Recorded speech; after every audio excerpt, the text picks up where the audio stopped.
नमस्कार दोस्तों, मैं हूं ध्रुव राठी और ये है महाभारत, एक ब्रांड न्यू पॉडकास्ट जो आपको सोचने पर मजबूर कर देगा। क्या आप अपने देश को जानते हैं? हर हफ्ते मैं लेकर आऊंगा एक सवाल इंडिया के बारे में और हम मिलकर उसका जवाब ढूंढेंगे और इन जवाबों से भारत को और बेहतर समझेंगे। ये एक स्पॉटिफाई ओरिजिनल पॉडकास्ट है in association with ATS studio. Welcome to Mahabharat. दुनिया के सबसे बड़े लोकतंत्र की शानदार गणतंत्र वंदे मातरम शुरू हो रही है 66वें गणतंत्र दिवस की हार्दिक शुभकामनाएं। और हमारा राष्ट्रीय पर्व गणतंत्र दिवस परेड का नेतृत्व संभालने के दिन हमारा संविधान लागू हुआ था।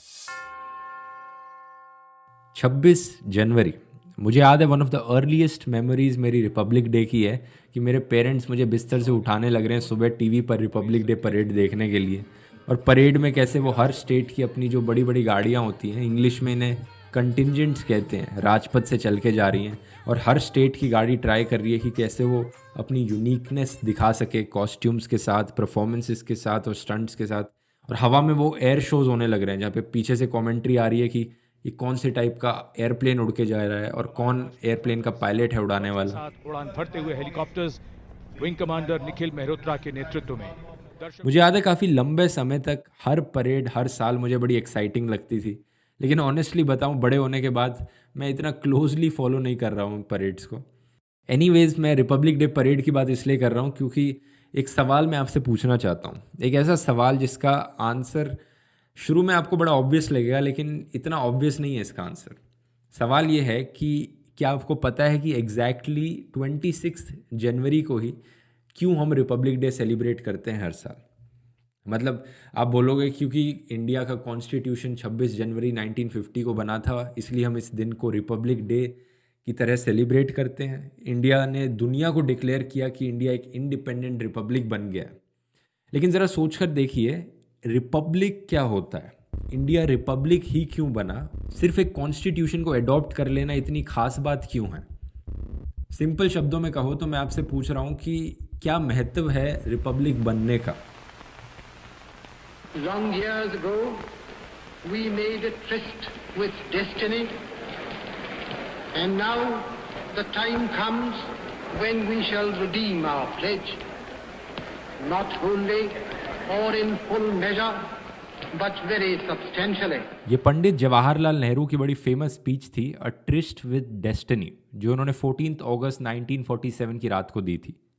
ऑलमोस्ट मिडनाइट का समय था जब एक ब्रांड न्यू कंट्री इंडिया का जन्म हुआ। At the stroke of the midnight hour, when the world sleeps, India will awake to life and freedom. हमने बहुत साल पहले एक सपना देखा था आज़ादी का, और अब समय आ गया है जब वो सपना पूरा होगा। 15 अगस्त 1947 को इंडिया का जन्म हुआ, लेकिन सोचकर देखिए 1947 से पहले, इंडिया एक कंट्री बनने से पहले एक कलेक्शन था बहुत सारी प्रिंसली स्टेट्स का, मिनी किंगडम्स का, और सारे वो ब्रिटिश राज के अंडर आते थे। जब हमारे फ्रीडम फाइटर्स ने ब्रिटिशर्स के खिलाफ एक मूवमेंट लॉन्च करी तो एक इम्पॉर्टेंट सवाल उन्हें आंसर करना था कि इसके बाद क्या होगा, इंडिया को गवर्न कौन करेगा, इन सारे किंगडम्स को साथ में जोड़कर कौन रखेगा। इंडिया एक नई नवेली कंट्री थी जो बेसिकली किसी भी तरह का रूप ले सकती थी ब्रिटिशर्स के जाने के बाद। हो सकता था कोई और ग्रुप या कोई पार्टी या कोई इंडिविजुअल इंडिया का नेक्स्ट डिक्टेटर बन जाता या मोनार्क बन जाता। तो हमारे फ्रीडम फाइटर्स ने एक बड़ा इंटरेस्टिंग सोल्यूशन सोचा, और इस सोल्यूशन के दो पार्ट्स थे। पहला पार्ट ये था कि इंडिया के जो फ्यूचर लीडर्स होंगे उनको चुना जाएगा लोगों के द्वारा, यानी इंडिया एक डेमोक्रेसी बनेगा, जनता के हाथ में ताकत होगी नेताओं को इलेक्ट करने की। और अब आता है दूसरा पार्ट। एक बार ये नेता लोग इलेक्ट हो जाएंगे तो ये डिसाइड कैसे करेंगे कि कंट्री को गवर्न कैसे करना है। बड़ी आसानी से ये सिचुएशन हो सकती थी कि एक बार ही हमने लीडर्स को इलेक्ट कर लिया तो उसके बाद ये लीडर्स अपनी मनमर्जी चलाएंगे, जैसे लॉज ये पास करना चाहते हैं वैसे लॉज ये पास करेंगे और बेसिकली डिक्टेटर तक बन सकते हैं। इसीलिए हमारे फ्रीडम फाइटर्स ने डिसाइड किया कि इंडिया को एक गाइड बुक दी जाएगी, एक बुक जो इंडिया के फ्यूचर लीडर्स को गाइड करेगी कि कंट्री को गवर्न कैसे करना है। और इस गाइड बुक को हम कॉन्स्टिट्यूशन बुलाते हैं। हमारे फ्रीडम फाइटर्स ने डिसाइड किया कि कॉन्स्टिट्यूशन सुप्रीम होगा। सारे देश में रहने वाले लोग कॉन्स्टिट्यूशन के सामने एक बराबर होंगे, इक्वल होंगे, इंक्लूडिंग नेता लोग। तो इन दोनों स्टेप्स को अगर हम साथ में जोड़कर देखें तो बेसिकली हमारे फ्रीडम फाइटर्स ने ये डिसाइड किया कि इंडिया एक डेमोक्रेटिक रिपब्लिक कंट्री बनेगा, यानी एक ऐसी कंट्री जहाँ पे जनता अपने लीडर्स को चुनेगी और एक ऐसी कंट्री भी जहाँ पर जनता डिसाइड करेगी कि उनके लॉज क्या होंगे। ये आइडिया उस ज़माने के लिए बड़ा अनोखा था, क्योंकि उस टाइम रहने वाले लोगों ने कभी भी एक मॉडर्न डेमोक्रेटिक रिपब्लिक नहीं देखा था, मतलब एक मॉडर्न डेमोक्रेटिक कंट्री के अंदर नहीं रहे थे। तो किसी को कोई एक्सपीरियंस नहीं था कि कैसे किताब लिखी जाए, कॉन्स्टिट्यूशन लिखा जाए पूरे देश के लिए। लेकिन उन्होंने इंडिया के लिए एक ऐसा सपना देखा था। हमारे फ्रीडम फाइटर्स इंडिया को एक रिपब्लिक क्यों बनाना चाहते थे, इसके पीछे एक रीज़न है। ब्रिटिशर्स की हुकूमत के अंदर उन्होंने बहुत बारी सुना था ब्रिटिशर्स को ये कहते हुए कि इंडियंस डिज़र्व नहीं करते एक डेमोक्रेटिक कंट्री बनना, कभी बन नहीं सकते एक डेमोक्रेटिक कंट्री, क्योंकि अंग्रेज़ों का ये मानना था इंडिया इतना रिलीजियसली और सोशली बैकवर्ड कंट्री है कि बार बार कोई ना कोई राजा महाराजा आकर ही इस पर राज कर सकता है और सालों तक राज करता रहेगा। इंडिया डिज़र्व करता है एक अथॉरिटेरियन रूलर, एक डिक्टेटर। लेकिन हमारे लीडर्स ने, हमारे फ्रीडम फाइटर्स ने इसे एक चैलेंज की तरह लिया, ब्रिटिशर्स को गलत साबित करने के लिए। 1946 तक उन्होंने कुछ ऐसा कर दिया जो कोई सोच भी नहीं सकता था। Our difficulty, as I said, is not about the ultimate future. Our difficulty is how to make the heterogeneous mess that we have today take a decision in common and march in a cooperative way on that road which is bound to lead us to unity. ये थे बाबा साहेब अम्बेडकर बताते हुए कि India के सामने जो main challenge था वो था कि उसके अलग अलग लोगों को, जो जैसा कि आप जानते हैं एक दूसरे से बहुत अलग हैं, उन सभी लोगों को एक साथ मिलकर ऐसे डिसीजंस लेने पड़ेंगे जो इस देश को एकजुट रख सकें, एक साथ रख सकें। एक सदी के दौरान हमारे फ्रीडम फाइटर्स ने देश में रहने वाले लोगों को ये विश्वास दिलाया कि वो अपने खुद के डिसीजन मेकर्स बन सकते हैं, खुद से पहचान सकते हैं कि क्या सही है, क्या गलत है, क्या उनके लिए अच्छा है, क्या उनके लिए बुरा है, और अपने हाथों से अपनी किस्मत खुद लिख सकते हैं।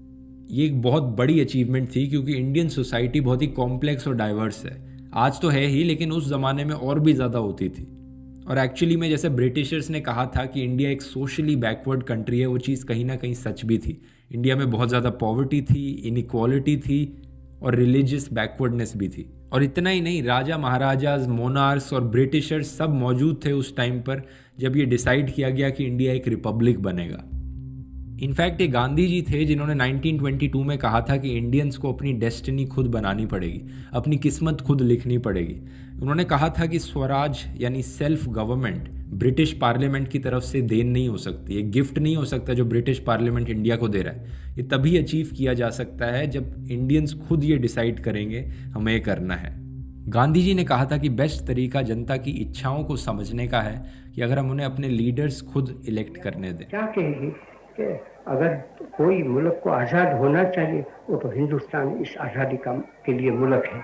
और मेरी तो तमन्ना ये है, मेरी तो आशा ये है, ईश्वर से प्रार्थना ये है कि हिंदुस्तान ऐसा बने। शायद आपको ये याद भी हो, बाल गंगाधर तिलक जी का एक फेमस कोट है, Swaraj is my birth right and I shawl have it.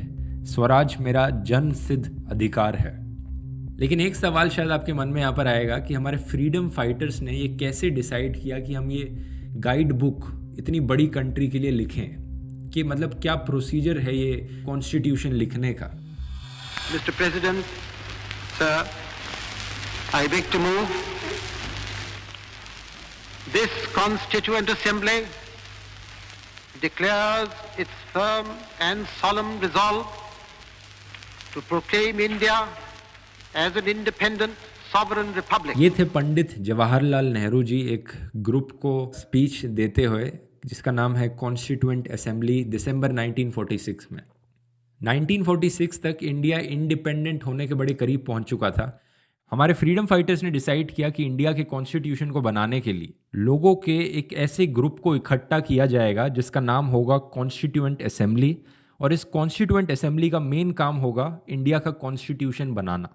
ज़रा सोच कर देखो, इंडिया का कॉन्स्टिट्यूशन बनाते वक्त भी हमारे जो फ्रीडम फाइटर्स थे उन्हें इतना ध्यान था कि कॉन्स्टिट्यूएंट असेंबली को भी एक इलेक्टेड बॉडी बनाना है। यानी ऐसा नहीं होगा कि हम खुद से कॉन्स्टिट्यूएंट असेंबली के लोगों को चुन रहे हैं, ये एक इलेक्टेड बॉडी होगी, इसे चुना जाएगा। हम कॉन्स्टिट्यूशन बनाते वक्त भी जनता की इच्छाओं का ध्यान रखेंगे। और जो मेंबर्स ऑफ कॉन्स्टिट्यूएंट असेंबली थे उन्होंने भी डिसाइड किया कि हम कॉन्स्टिट्यूशन बना रहे होंगे, हम डिबेट करेंगे, डिस्कशन करेंगे और एक एक शब्द को इवैल्यूएट करेंगे जो इस किताब में लिखा जाएगा। इसके लिए कुछ चीज़ें थी जिसका कॉन्स्टिट्यूएंट असेंबली को ध्यान रखना था कि जो भी वो डॉक्यूमेंट बनाते उन्हें ध्यान रखना था कि वो हमेशा नेशनल यूनिटी और स्टेबिलिटी को मेंटेन रखे। नेक्स्ट, इस डॉक्यूमेंट में ऐसे इंस्टीट्यूशंस को सेटअप करना था, ऐसी संस्थाओं की स्थापना करनी थी जो एक सोशल रेवोल्यूशन लाएं, जो इंडिया को स्टारवेशन से, भूखमरी से, इकोनॉमिक बैकवर्ड से आगे निकाल पाए और जहां पर एक ऐसा देश बने जिसमें हर इंसान अपनी पोटेंशियल फुलफिल कर सके, हर व्यक्ति अपनी क्षमता को पूरा करने में सक्षम हो। ज़रा सोचकर देखिए, इन चीज़ों के बारे में सोचना और इसे लिखित रूप में लिखना, राइटिंग में लिखना, कितनी कमाल की बात है। एनीवेज, तो एक कॉन्स्टिट्यूएंट असेंबली 3 सालों की हेक्टिक डिबेट्स और डिस्कशन के बाद फाइनली कॉन्स्टिट्यूशन को लेकर आई, जिसको हमने अडॉप्ट किया जनवरी 26, 1950 को। तो इंडिया ने बेसिकली अपने आप को एक डॉक्यूमेंट दिया और इस डॉक्यूमेंट को कॉन्स्टिट्यूशन बनाया और कॉन्स्टिट्यूशन को सुप्रीम लीडर बनाया। कभी सोचा है कि 26 जनवरी को ही क्यों कॉन्स्टिट्यूशन अडॉप्ट किया गया और अगस्त 15 को क्यों नहीं किया गया? इसके पीछे एक रीज़न है, क्योंकि 26 जनवरी में एक बहुत यूनिक सिग्निफिकेंस है 26 जनवरी का इंडियन हिस्ट्री में। स्टोरी बताता हूँ मैं आपको। My name is Rohit Day. I'm a lawyer and a historian and I teach at Yale University. ये कहानी मैंने सीखी थी रोहित डे से, एक लॉयर और हिस्टोरियन जो येल यूनिवर्सिटी में पढ़ाते हैं।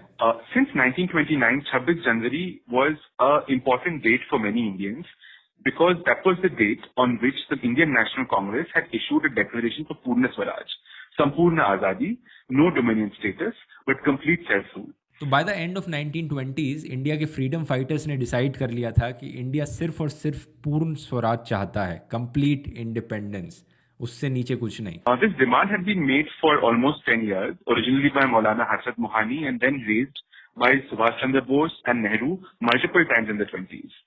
But the older leadership of the Congress had said, wait, the British will give us dominion status, we will get self-rule. ये कोई ऐसा डिसीजन नहीं था जो रात भर में लिया गया, बल्कि एक ऐसा डिसीजन था जो ओवर टाइम बहुत से लीडर्स ने बार बार कहा था। मौलाना हजरत मोहानी, सुभाष चंद्र बोस, जवाहरलाल नेहरू, बट कांग्रेस के बुजुर्ग लोगों ने कहा था कि ब्रिटिशर्स इंडिया को एक डोमिनियन स्टेटस देंगे। To win the cooperation of its 400 million natives in their own defense, Britain offered in exchange to give India full dominion status after the war. Dominion क्या है? श्रीलंका का ही एग्जाम्पल लेते हैं। श्रीलंका 1948 में independent हुआ था, उस समय इसका नाम था सेलोन, पर यह ब्रिटिशर्स की एक डोमिनियन टेरिटरी थी। यानी इंडिपेंडेंट होने के बाद भी ब्रिटिशर्स इंपॉर्टेंट गवर्नमेंट और मिलिट्री पोस्ट पर कब्जा करके रखते थे। और जो श्रीलंका का हेड ऑफ स्टेट था वो एक ब्रिटिश मोनार्क था। श्रीलंका को कंप्लीट इंडिपेंडेंस 1972 में ही मिला जब वो एक रिपब्लिक बना। अब बात ये थी कि इंडियन लीडर्स को पसंद नहीं था कि इंडिया एक डोमिनियन बन के रह जाए ब्रिटिश राज के अंदर। ये काफी ऑफेंसिव था इंडियंस के लिए। Because being a dominion meant continuing to be loyal to a foreign king. Nehru famously said in the 1920s when they offered dominion status that the idea itself suffocated and strangled him. जले पे नमक छिड़कने वाली बात थी। Indians independence की बात कर रहे हैं और फुल इंडिपेंडेंस ना देकर एक डोमिनियन स्टेटस दे दिया जाए। हमारे फ्रीडम फाइटर्स को लगता था कि इंडिया अगर एक डोमिनियन बन जाएगा तो इंडिया के ऊपर मेन कंट्रोल ब्रिटिश पार्लियामेंट का ही होगा, ये बदलेगा नहीं। यानी ब्रिटिशर्स लॉ पास करेंगे हमारे फ्रीडम्स को कम करने के लिए, लिमिट करने के लिए। जवाहरलाल नेहरू ने पर्टिकुलरली कहा था कि डोमिनियन का आइडिया उन्हें बिल्कुल पसंद नहीं है, उन्हें सफोकेटिंग लगता है कि ये डोमिनियन का आइडिया। एनीवेज, तो 1929 तक इंडिया के फ्रीडम फाइटर्स ने रियलाइज़ कर लिया था कि ब्रिटिशर्स उन्हें डोमिनियन स्टेटस भी नहीं देंगे इंडिया को। तो तब कांग्रेस के लीडर्स ने ब्रिटिशर्स से कहा कि Indian freedom is not some gift that British has to give to India, it is India's right. India का जन्म सिद्ध अधिकार है पूर्ण स्वराज। उनके एग्जैक्ट वर्ड्स थे, आजादी हम भीख में नहीं लेंगे, आजादी हम छीन के लेंगे। तो इस पॉइंट ऑफ टाइम पे कांग्रेस ने डिक्लेयर किया कि 26 जनवरी को इंडिया के इंडिपेंडेंस डे की तरह मनाया जाएगा। हालांकि उस टाइम पे इंडिया इंडिपेंडेंट नहीं हुआ था, लेकिन फिर भी कांग्रेस ने कहा कि हम इसे एक इंडिपेंडेंस डे की तरह देखेंगे और फ्रॉम 1930 ऑनवर्ड्स हर साल 26 जनवरी को इंडियंस मिलके इंडिपेंडेंस डे बनाएंगे, पब्लिक प्लेसेस पे गैदर करेंगे, हम रीड आउट करेंगे हमारा डिक्लेरेशन ऑफ इंडिपेंडेंस, मतलब हम बेसिकली सेल्फ डिक्लेयर कर रहे हैं कि हम इंडिपेंडेंट हैं। इस दिन मिलकर इंडिया का नेशनल फ्लैग लहराएंगे, गाने गाएंगे और बेसिकली सेलिब्रेट ही करेंगे इंडिया का इंडिपेंडेंस डे। फुली इंडिपेंडेंट बनने में रिपब्लिक बनना इंडिया के लिए एक फाइनल स्टेप थी।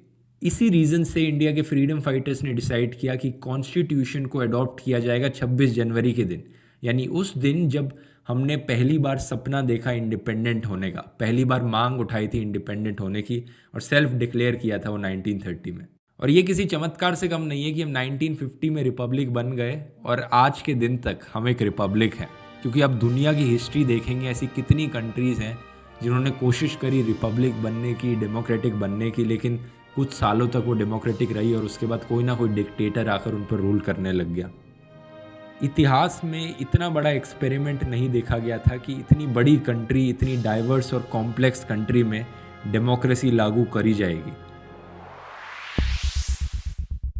और ये दोस्तों थी एक छोटी सी कहानी कि क्यों हम हर साल सेलिब्रेट करते हैं रिपब्लिक डे, एक लाइफ चेंजिंग डिसीजन जो इंडिया ने लिया रिपब्लिक बनने का।